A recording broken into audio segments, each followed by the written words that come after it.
Hey guys, welcome back to my channel. So I know a lot of you are starting to get your acceptance letters, and that is so exciting. Roll wave. I just wanted to introduce myself. My name is Maddie. I am a second semester sophomore at Tulane. I also was the first year of Spring Scholars, so if any of y'all got your acceptance and you're not starting till the spring, I have a lot of information about being a Spring Scholar, so just like comment down below and I'd love to help y'all out. But basically, because I know a lot of y'all are starting to get your acceptance letters, I wanted to just make a little video talking about, I guess, the pros and cons, what I think are about Tulane, and just talk about the dorms a little bit and just some other information about Tulane in case some of y'all are stuck, you know, between this school and Tulane and just trying to make your decision. I know that when I was applying and when I got accepted, I went on YouTube looking for information, and there weren't really that many videos. Tulane Admissions does have a YouTube channel and they do post videos, but to be honest, they're not really that informative. They don't really go into the details of what it's like being a student at Tulane. So I just thought that I'd make a video. So for background information, I originally was pre-vet. I was a science and engineering. I was in the science and engineering school for pre-med, pre-vet basically. And I hated it, not the classes. I just didn't want to be pre-vet anymore.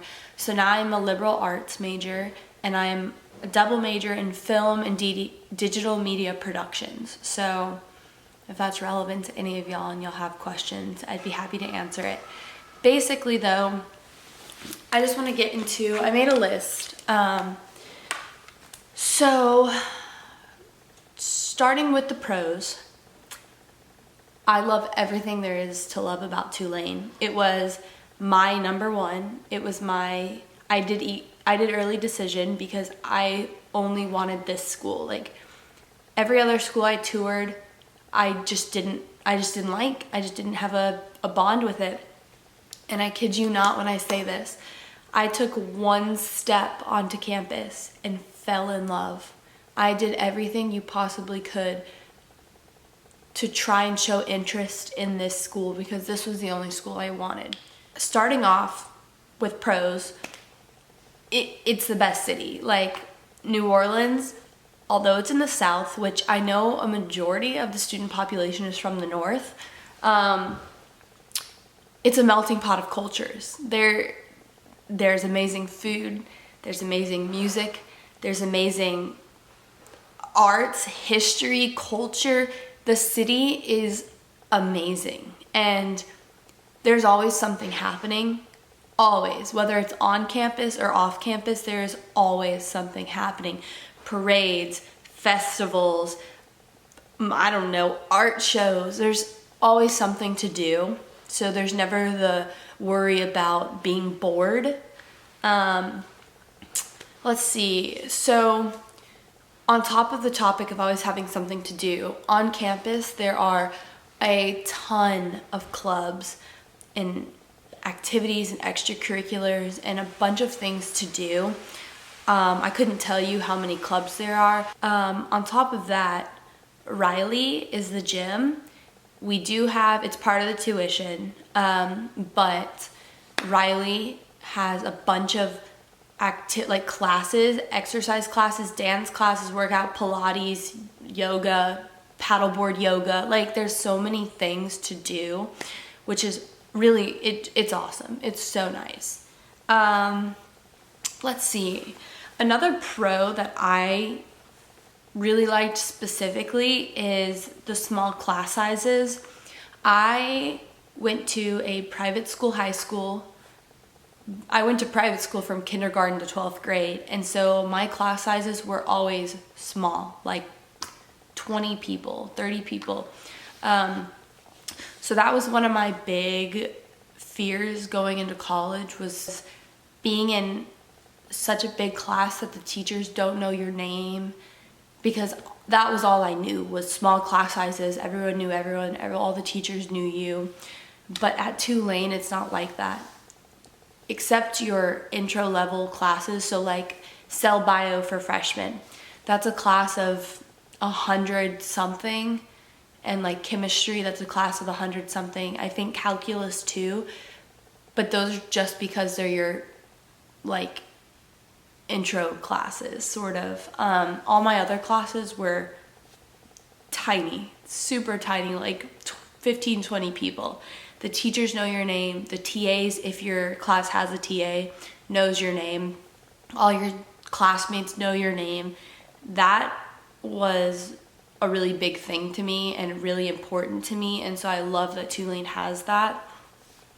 Another pro would be undergrad research. I participated in undergrad research. I was studying shark reproduction. So basically we would dissect out the eggs from a shark and then look at them under the microscope and just like I don't know how to explain it, but I participated in undergrad research. It's really nice. It's really easy to get a research opportunity at Tulane. There are so many like labs available and so many spots available that you have just so many choices to choose from. Now let's see. For community service, if you're a student, if you're a kid who's really into giving back to the community and helping with community service, that is a big thing at Tulane. It's one of the graduation requirements is you have to fulfill 2 tiers of service learning. So most of the classes will have an additional class that's based off service learning that you can do, and there's all types. Chemistry has one, cell bio has one, English has one, classical studies has one, film has one. Like every major there is going to have a service learning or a community service thing attached to it. So now getting more into the class stuff, if you're accepted into Tulane, if you go on Gibson, there's going to be sign into Gibson and click student and scroll down to the bottom. I don't know if y'all will have anything yet because I don't think you've registered for classes, but there's going to be a thing that says degree audit. I'll insert a picture of what my degree audit looks like. And basically you can play around with, if you want to be a chem major, you can do like a faux degree audit based off a chem major, and it'll tell you and show you which classes you need to take, how many of each you need to take. Your degree audit is like your best friend, and that's one of the things I love about Tulane, is that they give you this and you're able to mess around with it and constantly have access to it to make sure that you're staying on track with your academics. So right now I'm a triple major only because I haven't dropped my e-bio. I was an e-bio major, I just haven't dropped it yet. So like if I were to click onto my degree audit, it gives me, I'm a film, digital media, and e-bio. So it would give me my film major requirements and which classes I have fulfilled and which classes I still need to fulfill and how many of each. Then digital media, same thing. And so it just keeps you on track with where you are and what you still need to do, which I love. I don't know if other schools do that, but like I love how accessible it is without having to meet with a counselor. And so on that topic, I know almost every school does double majoring. Tulane allows you to triple major if you're into that. Unlike other schools where you have to apply to a specific school and you're stuck in that school, at Tulane you have access to all of the schools. So you could take a class in the School of Science and Engineering, you could take a class in the liberal arts school, you could take a class in the business school, and you have all of that freedom to take as many classes as you like. That's why Tulane also says your first 2 years are to explore what you want. You don't have to declare until I believe it's your end of your or beginning of your junior year, end of your sophomore year. Y'all are gonna have to check me on that. But you have the first 2 years of being a student to take whatever classes you want, explore all the different things you want. I took a mythology class and a human sacrifice class. Don't ask. It was for anthropology and it was so cool. But yeah, I had so much freedom. I did declare last semester. I declared very early as an e-bio major. And I mean, if you know you want to do something and you're able to pass the classes, go ahead and declare early. If not, you can easily undeclare. Tulane makes it so easy to declare and undeclare and double major and triple major. It's really nice. It's just super nice how easy they are with everything. Another thing that I find incredibly helpful is the Goldman Center for Student Accessibility. All through high school, I had extra time for tests because I'm ADHD and I get extremely bad test anxiety. So the Goldman Center allows you, if you need accommodations, if you need more accessibility for test taking or having, I don't know, just anything, they are so happy to help you and set up appointments and make sure that you have what you need to succeed as a student. I love the Goldman Center. They are so good to me. And so with that, there's also a thing called CAPS. It's the center, it's like the counseling center, the therapist center, I don't really know. You can set up an appointment and meet with a counselor and talk about anything. You can get, as a full-time student, 12 sessions per academic year. So if you need to talk to someone or whatever, that's available to you. They also have an emergency counselor meeting. So, if you're having a really hard time or you desperately need to talk to someone or something happened, they have walk-in hours that you can set up an appointment. And I think that is so important. I really struggled last semester and I walked in and I was like, I'm sorry, but I need an emergency counseling, session right now. I need to talk to someone. And that was available to me. And they also have after hours. You can call someone on the phone and talk to them. They have group sessions for different things. They have private sessions. I just think that's really important to have to keep your mental health good. And I love that I have that as a student. Another thing, let's see, TIMS. TIMS is very important if you like to party. TIMS is the Tulane EMS service. We have our own ambulances on campus, and I've never been TIMS'd, but I know some people who have, and basically TIMS is there to keep you safe. If you, for some reason, drank too much, partied too hard, and you're at the point where you're getting toxic and you're around other intoxicated people, your health is at risk. And so TIMS is a student-run ambulance service, which basically, if something happens to you where you're so intoxicated that it's getting dangerous, a friend can call up Tim's, they'll come and get you, put you in the ambulance, and they will drive you to the hospital. That's extremely important for anything. It's like a sanctuary type of thing. You will not get in trouble if you call Tim's on a friend, because it's helping to keep them alive.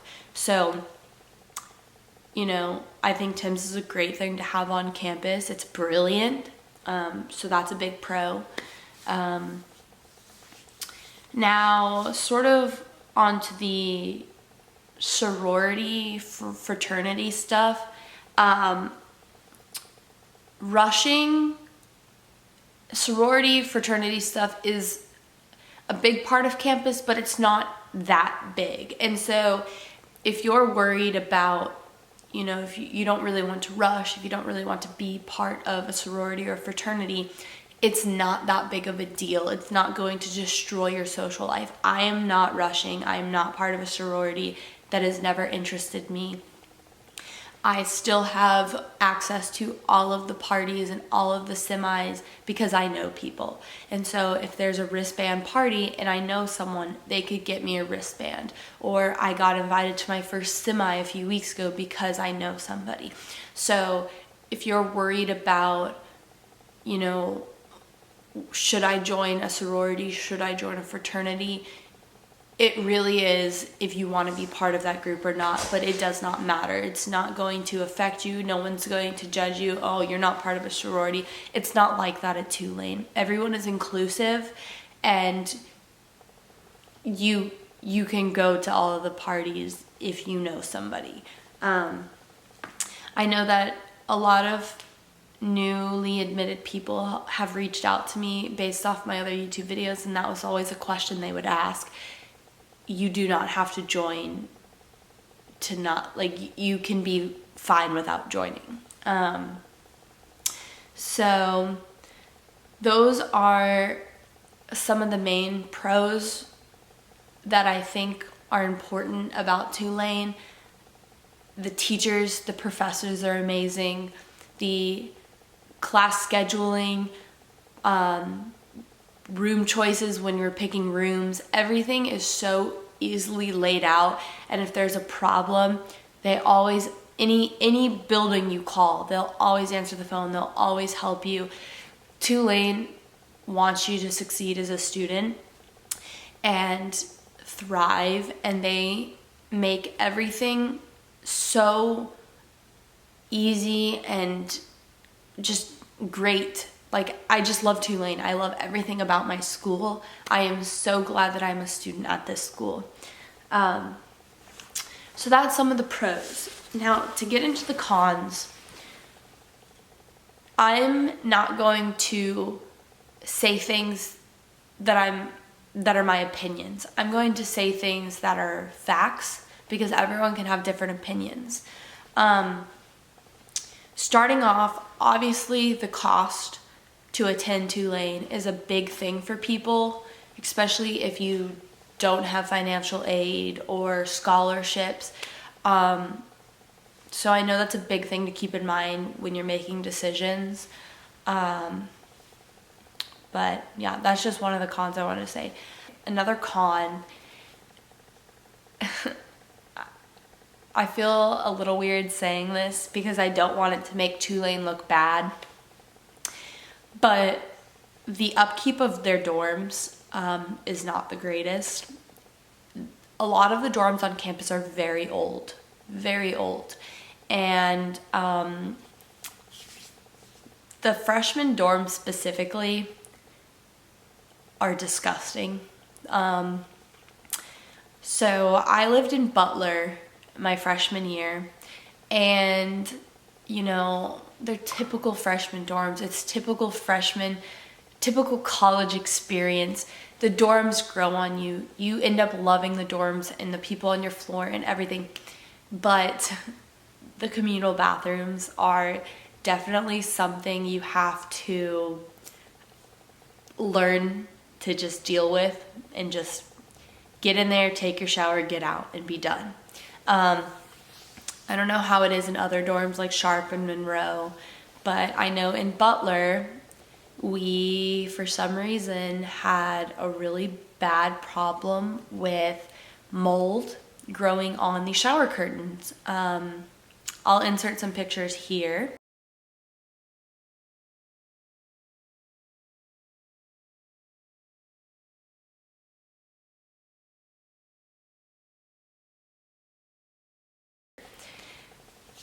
But they ended up changing every shower curtain in every floor of Butler. I mean, I don't know how it is on other floors, but my floor specifically, there were 1, 2, 3, 4, 5, 6, 8 showers, 4 on each side, I believe. And there were you just have to find your right shower. There were some showers that you don't go into at all because either they don't work, they are disgusting, or I know that temperature control was a big issue with the showers on our floor. It was either you cook yourself or you freeze like during your shower. You couldn't get like a nice warm temperature. There were some showers that did better at temperature control than others. But I mean, that was maybe just my floor. I don't know how it is on other floors or like other dorms. I know other dorms didn't have an issue like that, but like specifically Butler floor 4, our showers just would not temperature control, and I always cooked myself during showers. So that's just like a little con, but like it doesn't change how I feel about Tulane. It's just a small thing, and it was just like a shower. You get in, you get out, you're done, you know?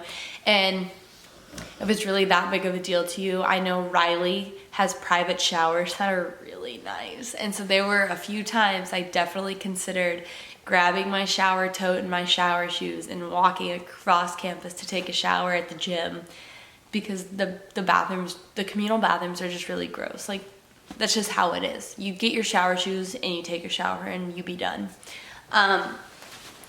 So upkeep of the dorms isn't that great, but I mean, that's literally what adds to the college experience. You know, they're not going to be nice dorms.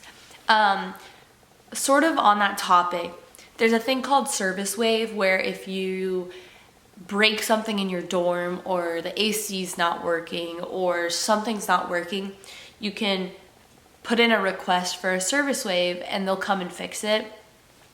I understand that, you know, there's only so many people and there's probably a lot of requests on campus to have things fixed, but the service waive really isn't the fastest.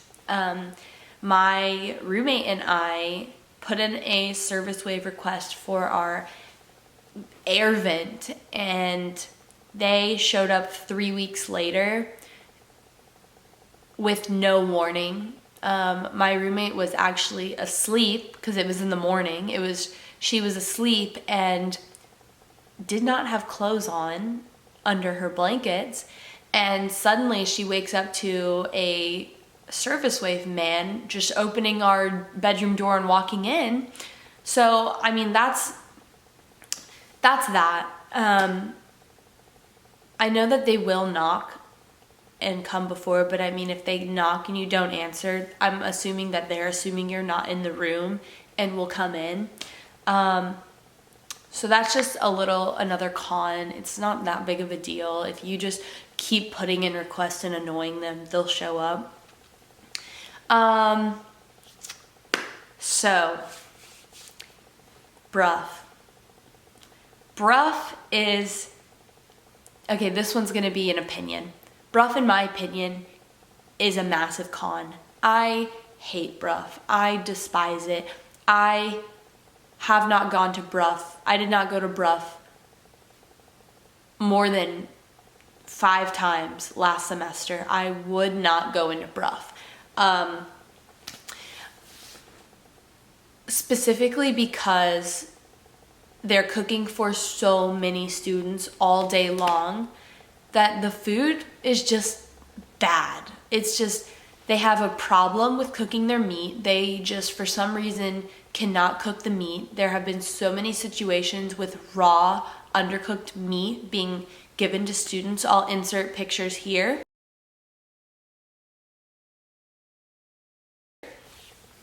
And bugs being in the salad, and it's just, if I do go to Bruff, I get the pasta bar, and that is it, because I do not trust the meat. I do not trust anything in Bruff. Pasta is pasta. I don't really know how you can mess up pasta. They don't have options. Okay, if you have a dietary need, they're very good with working with you to make sure that you have food available to fit your dietary need. I understand that. But they really don't have options for vegans per se. They have a salad bar. That's like it. That literally is like it. Occasionally, some of the hot meals they make can be vegetarian, vegan, but and that's only a big deal to me because I choose not to eat meat majority of the time. So like going to Bruff, there's no protein options really if you are not a meat eater, if you have religious needs or something. I know that they've been trying to fix their food stuff, but I just really hate Bruff. It is just disgusting. The food is not really that warm. It's pretty cold. Every single time I've gone to Bruff, it's like in the middle when they're changing from breakfast to lunch and there's not any food available, so that like wastes a swipe. Like, I just really hate Bruff. I know a lot of other students feel that too, but I'm lucky enough to have a car, and I know others don't, so I can at least go drive to get food, whereas if you don't, you're stuck on campus, and that really is like, you know, food like to eat. So speaking on that topic, cons, freshmen technically are not allowed to have a car on campus. You can get around that by just parking down the street. Here's campus. There's a neighborhood right here called Calhoun, and there's a street called Broadway. You can easily park your car right there. And there's Audubon right here. You can park your car anywhere. So I had my car on campus as a freshman. I just parked on Broadway and it was fine.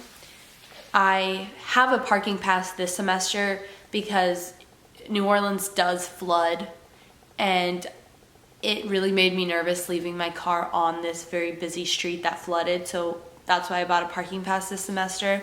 A con for parking passes, it was literally almost $600 for a parking pass, so that's stupid.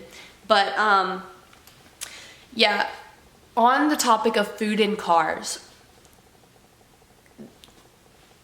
Okay, so obviously there's Uber. Obviously, there's Uber Eats, there's Lyft, there's Grubhub, there's all these food delivery options. There's also the streetcar, which is only $1.25, I think.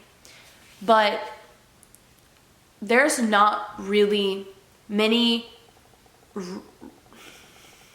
Okay, I say this sort of... Okay, there's not very many options of food around campus like grocery stores. There are a few restaurants. You can walk to them, you can take the streetcar. They're sort of a far walk, but that's one of the cons, was there's not really healthier food options around campus. Not on campus, off campus, but around the area. There was a big article written, hey, don't bark. There was a big article written about that.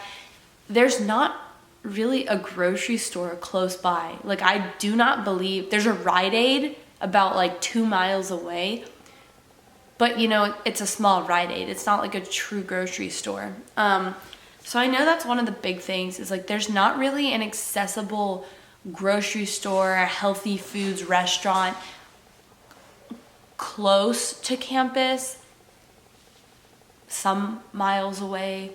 but like I specifically would not pay for food delivery. Like I'm not gonna constantly spend money like that. So I know that's like sort of a con. It was a con for me. I'm sure other people aren't as picky as I am with food, but I know that was a big thing that I struggled with. Also, for some reason, everything closes at like 8 p.m. I know it's New Orleans and you wouldn't believe that. Obviously bars and stuff stay open, and if you drive out to Metairie or anywhere far away by a car, everything stays open. But because crime rate in New Orleans is pretty high, everything closes really early. And obviously I'm hungry after 8 p.m. Bruff Commons is open till 10, but I don't eat at Bruff. So for other food options, there is the LBC, there is Le Gourmet, there are food trucks. So I mean, there are other food options, and the LBC has Panera, it has a sushi place, it has a smoothie place, it has all these different food options. And so if you hate Bruff like me, there are those on-campus food options that you can choose from. I just really love having a car because I can just drive anywhere and pick up anything I want. So that's one of the cons to me. Everyone makes it work, but just keep that in mind. So let's see. And then one other sort of con, I don't have that many cons, but one other con that actually isn't a con anymore, at first it was to me, is unlike other colleges where you only have to live on campus 1 year or not at all, you're required to live your first 2 years on campus at Tulane, which at first I really hated because I did not want to live on campus. I love it. I am actually going to move off campus next year, but like a part of me wants to continue living on campus because I really just enjoy being on campus. So at first, you know, the living on campus 2 years is sort of a con, but like not really. So that's just some pros and cons I wanted to get at. I'm gonna talk about the first year curriculum a little bit. I'm gonna pull up my degree audit for graduation requirements, and I'm gonna talk about that. Looking at the degree audit for the Newcomb Tulane core curriculum, like your basic classes that you need to take to graduate, there's a first year class called TIDES. It's the Tulane Interdisciplinary Experience Seminar. They have so many types. I know there was like a cemetery, it was like a history of New Orleans cemetery stuff. I took one that was New Orleans food and culture, and so I just got to eat a bunch of food that was relevant to New Orleans and the culture and all these things. They have a bunch of different ones, so everyone has to take a TIDES class. They're like a semester long. They're really not bad. It was really quite enjoyable, actually. I loved my TIDES class. So everyone has to take a TIDES. You have to fulfill a scientific inquiry class.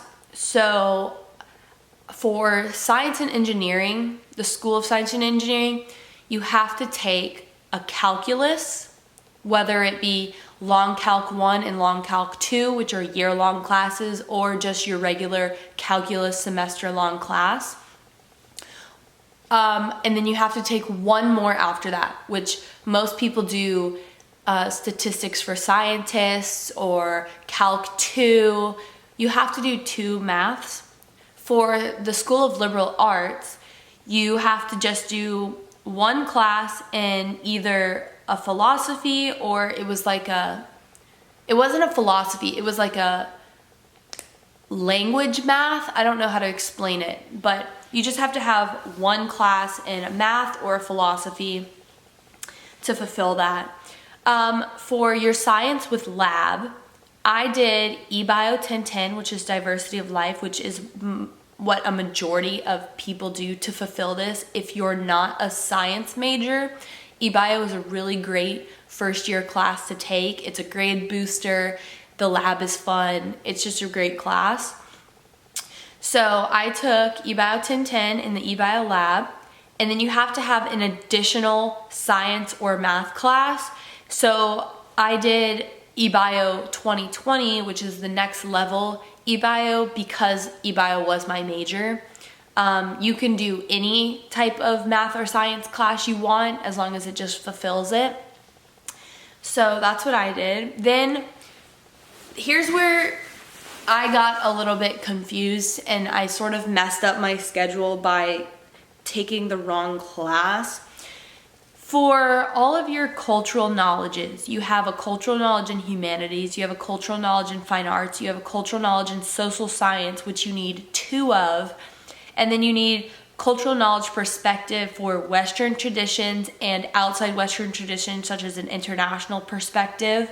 Fine arts, obviously you can do, dance, singing, sculpture, ceramics, any of that. I did AP 3D studio art in high school, so that credit got transferred for me. For the humanities, I did a mythology class, so that fulfilled it. For the social science, this is where I messed up because I took 2 anthropology classes. I took cultural anthropology, and then I took the bioarchaeology of human sacrifice. I am having to take another social science, my 3rd one, because you have to take social sciences from different courses. Because both of mine were from anthropology, only one of them counts. So I'm next semester taking a sociology class because that counts as a social science. So that's where I messed up a little bit. And then for the cultural knowledge perspective of Western traditions, my mythology class counted for that also. There are a lot of classes that will fulfill multiple things, and it'll tell you when you're registering for your classes, this fulfills a social science, this fulfills a math, this fulfills a writing tier, So there's a lot of ways to take shortcuts to fulfill these requirements. And for my outside Western traditions, my cultural anthropology counted for that as well. So I knocked out 2 things. For the public service, you have to do a tier 1 and a tier 2. My first tier 1 service learning was for eBio. And so we had to do 5 classes over the semester during Saturdays. And we showed up to this place. It was off campus, so we had to take a bus. And we helped out for like 5 hours a day every few Saturdays. So that was what my service learning is. All I have left until I fulfill my graduation requirements is I just need to do 1 more math in the 2nd tier level service learning. So that's it.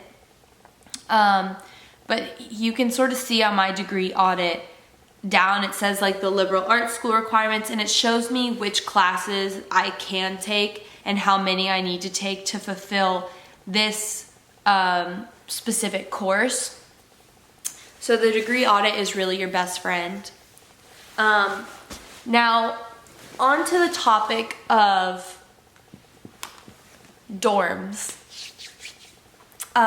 This was my biggest, what I had the most questions about when I first got accepted at Tulane. There's a lot of things online, but they're accurate, but they're also from years ago. So starting off, the dorms freshmen can stay in are Sharp, Monroe, Wall is the honors college for freshmen, Butler, JL is the all-girls dorm, and is that it? Oh, Patterson. There's Patterson. The Patterson is freshmen and upperclassmen. Upperclassmen get to stay on the outside dorms and freshmen on the inside dorms. And then if you're an athlete, the freshmen get to live in Erin, which is like the apartments. But that's sort of only if you're an athlete. So talking about dorms, Sharp and Monroe, all of the dorms except JL are both genders. For Sharp, I believe, so like, let me back up. Butler was separated by gender by floors. So there were 8 floors to Butler, I believe, and the first floor was just like the front desk, the lobby area. The second floor was boys, third floor was girls, fourth floor was girls, fifth floor was girls because we had so many girls that year. Normally it alternates boy, girl, boy, girl. Fifth floor was girls, 6 was boys, 7 was, I might be backwards, and then 8 was girls, 7 was either boy or girl. There were laundry rooms on the 3rd, 5th, and 7th floors. So that's how Butler was laid out. Sharp, I believe, is girls are on one side of the building and boys are on the other side. Butler, Sharp, Monroe. I'm not sure about Patterson. I believe Patterson, you have bathrooms and sinks in your dorm. And then Wall, you also have, like, you share a bathroom with your suite mates. But Sharp, Monroe, Butler, I believe, are the communal bathrooms. So you have to leave your dorm room to go to the bathroom where you share it with girls or with boys. There are not boy-girl mixture bathrooms unless for some reason someone goes into the bathroom. It's college. I don't really know what to tell you. So you're pretty safe, you know, if you want to just throw on a towel and walk to the bathroom. You're not going to run into a guy unless someone is visiting. You know, it's wrap yourself up and you'll be fine. So those are the communal bathrooms. Yeah, all of the freshman dorms are very small. I'll insert a picture of my dorm at Butler.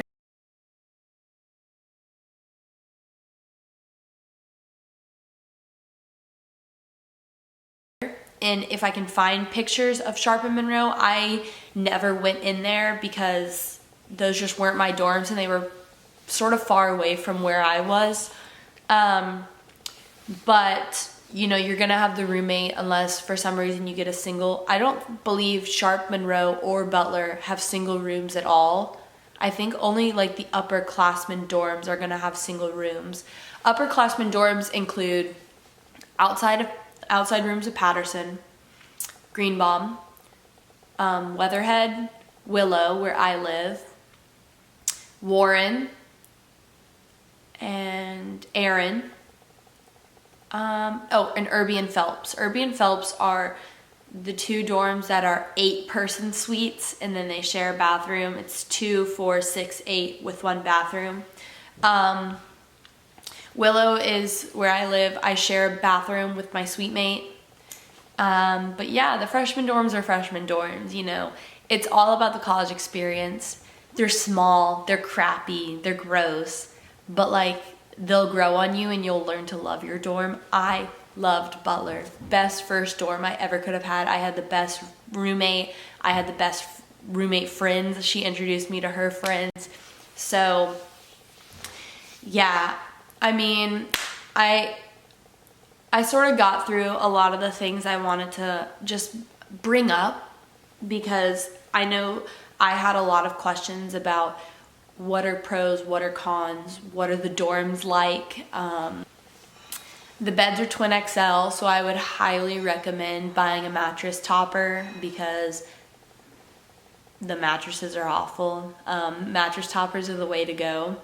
And yeah, I mean, I loved my freshman year. It was just so good. I wouldn't change anything about it. I loved everything there was to love about a freshman year of college.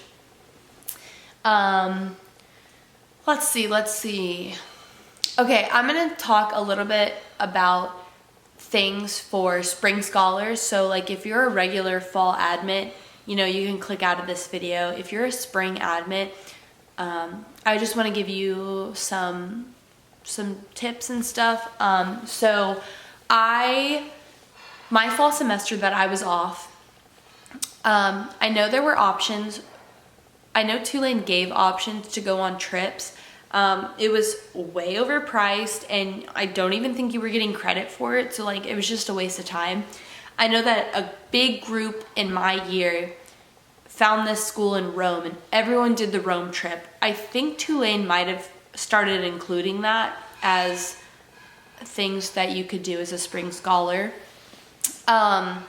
So what I did fall semester was I worked. I was a waitress, just, to do something to save up money. And then Tulane was really picky about where I could transfer credits from. They still are. You can't do online unless it's through Tulane. You can't do a community college unless it's accredited, which I don't think any community colleges are accredited. So basically what I did fall semester was I worked, and then I took 2 classes. I took a pre-calc class because I just wanted to have that background information, because I thought I was going to go right into calc when I got to Tulane, but it's not a prereq for any classes that I actually need. It's just a course I have to take and fulfill eventually. So I am just gonna save it for a summer sometime, or maybe wait till my senior year, because I don't want to take calc right now. So I'm just pushing it off. And then I took a chemistry. I took chem at the community college because I knew that I was going to have to take chemistry, and I wanted that background information and to have already seen it and to already have gone through it, so that when it actually came to taking the class at Tulane, I would be prepared. I didn't get any transferred credit because the pre-calc was a prereq and they weren't going to accept that, and then the chemistry was at a community college. They weren't going to accept that either. But I did take those classes as just like a sit-in student and an audit student, whatever it's called, just to have that background information to help me for when I actually started as a student at Tulane, and it really did help me. I really just relaxed during the fall semester. Other kids went on to Rome. They got credit. To rush, you have to have at least 12 college credits. So a bunch of the Rome kids, or not a bunch, but I know some of the Rome kids got 12 credit hours worth of stuff taking classes at Rome, that when they came in January, they were able to rush because they had the 12 classes. I also think that's why Tulane does rushing in January, because they don't want you rushing and partying right when you get here. That's how students fail out of college. They want you to have a semester, get situated, get initiated, make your friend group, figure out how to do school and get those credits before you start rushing and getting into more, things on your plate. So unlike other schools where you rush in August, we at Tulane rush in January. So if you're a spring kid and you have nothing to do during the fall semester, 12 credits is what? 4 classes, 3 credits each. So if you want to rush in January, try and go to an accredited college, take 4 classes, make sure Tulane will accept them before you take them, and get that credit so that you're able to rush when you come in January if you want to rush. Another thing, let me think. Don't be scared about coming in January. I came in January, so everyone already had initiated their friend group, they've all been there fall semester, they know each other, they've done all the freshman things. Do the freshman introduction week that Tulane gives you. I know it's not like the fall kids with the whole big welcome to Tulane thing. Unless they changed it. For us, it wasn't that big of a thing. Like, it was low-key a little bit boring. But do it. You'll meet people. You'll make friends. You'll get aware of the campus. And I think that's really important. Like, I happened to, when I first came in January, there was a Facebook group for just the spring kids, and there were 77 of us, I believe. And I met a bunch of my friends that I still have through that Facebook group. So when I showed up in January, I wasn't completely alone by myself. I had my other spring admit friends, and we could all sort of go through this together. One thing I do have to say is, starting in the fall this semester compared to not last semester, everyone knows who the freshmen are because you can tell who the freshmen are. So starting in January in the spring, people won't know that you're a new student. People won't know that you're a freshman and, you know, oh, look, those are the freshmen, blah, blah, they're being annoying, you know, none of that. So that's actually something that I really liked because I didn't stick out, you know, from the huge herds of freshmen that like run down McAllister all happy about going to a basketball game. I don't know. But yeah, everyone at Tulane is so incredibly friendly and accepting, and you won't struggle to make friends, especially like in your classes and everything. Don't worry about that. You can find a group of friends to be with. And I mean, if you can't, hit me up, message me on Instagram. I'd love to like show y'all around, help you out, because I've been there. I've been the spring kid. I know how it is. I know what to expect, and I'd love to like help y'all out. Let's see. Registering for classes, I don't know if they do this. I know we got priority scheduling as a spring kid, so we got to get those classes first. I don't know if they still do that, but do not worry about not getting in a class that you need. Everyone changes their schedule when school starts. You have like 2 or 3 weeks after school starts to fix your schedule, change things, add things. Spots will open up. People will drop classes. There's 2 classes that I'm waitlisted for that I would love to be in, but right now they're filled. As soon as school starts in 10 days, you know, spots will open up. Do not worry about registering for classes. And for housing, I don't know how Tulane is doing it this year. I know for us specifically, we did not get to pick our housing. Spring kids only. Fall kids, you will get to pick your housing and all of that stuff. Spring kids, because everyone is already in their dorms, Tulane has to wait for people who transfer out, leave, drop out, for spots to open up and for room changes to happen. And then whatever spots and rooms are available is where you will go. I don't know if they're still doing it like that. I know that we do not have enough rooms for everyone. I don't know why Tulane over-accepted kids. We do not have room for everyone on campus, so I don't know what they're doing.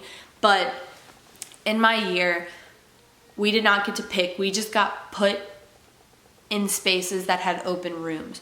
My friend got put in Wall, I got put in Butler, someone else got put in like JL or something, I don't really know. We just got put in place.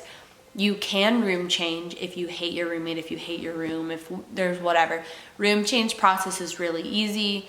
You know, you just have to wait. They have multiple room changes per year, so you can do that.